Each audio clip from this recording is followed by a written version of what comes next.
Well, the holiday season, we might as well say it. It's here. I mean, Thanksgiving is less than 4 weeks away.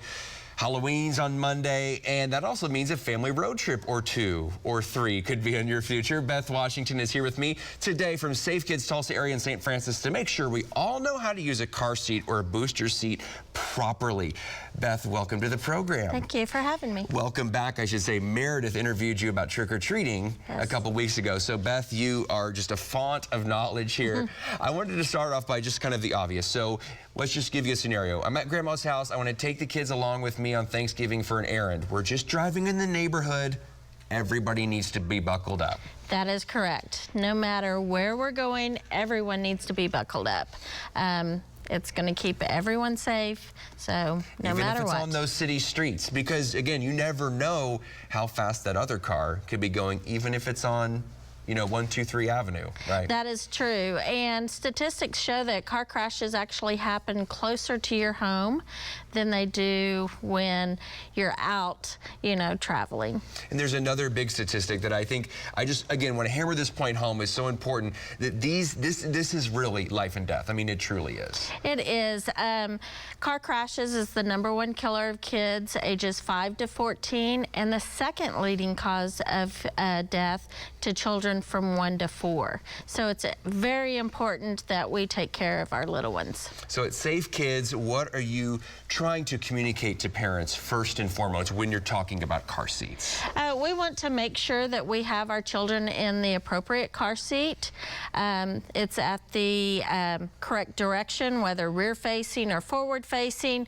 We also make sure the harness fits properly and the car seat is installed properly in your vehicle. Okay, so you have brought this doll here that's really going to help us out with front facing. Let's focus on front facing for now. What do we need to keep in mind of how big should my child be and how old should they be if we're going to do front facing?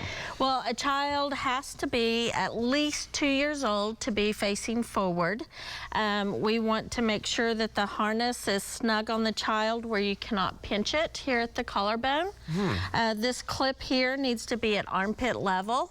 And that's higher than normal because a lot of parents are like, oh, that's too high, it's choking them. But no, it needs to be at armpit level. Yes, what it does is it actually keeps this harness from sliding off of the child's shoulders.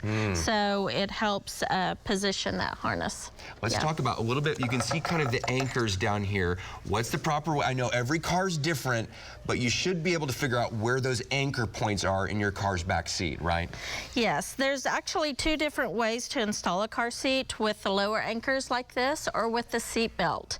If you are using the lower anchors, you want to look into your owner's manual. Make sure that you are using the proper anchors for that seating position, and that would be in your vehicle owner manual. And something, you know, as a newer parent, especially 4 years ago when we had our first child, I missed the back anchor. There's also a back anchor that you can anchor to the back of that back seat, right? Yes, when it's forward facing, we want to include the tether, which helps keep, this is the tether, which helps keep the back. Go ahead and show that again. We just missed it. Yeah, perfect. So this can be on the back. Don't forget about that one.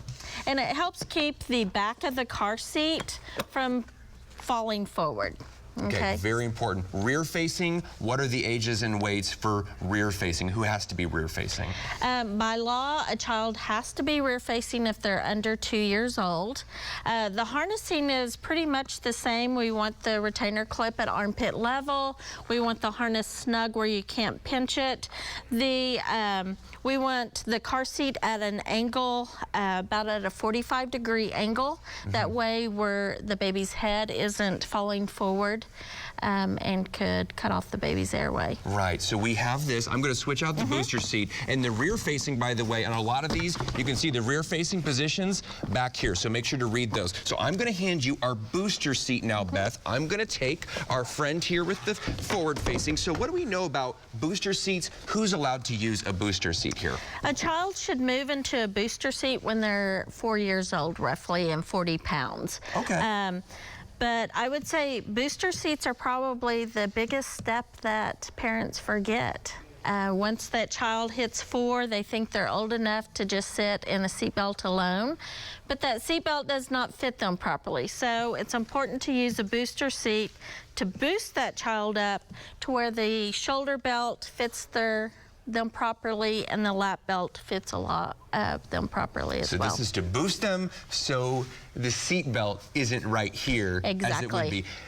One more quick question. Winter coats or not in the seat? What do you say? No winter coats. Okay, take off the coat and then put them in. Yeah, we want that harness snug, and if you've got a winter coat on, it's too fluffy, you're not going to be able to get it as snug as you need it. Well, Beth Washington, this has really, I hope it's helped folks at home. This has been really good for me. Just as a reminder, again, a lot of people out there on the roads, thank you for coming in and sharing this valuable information with us. Thank you.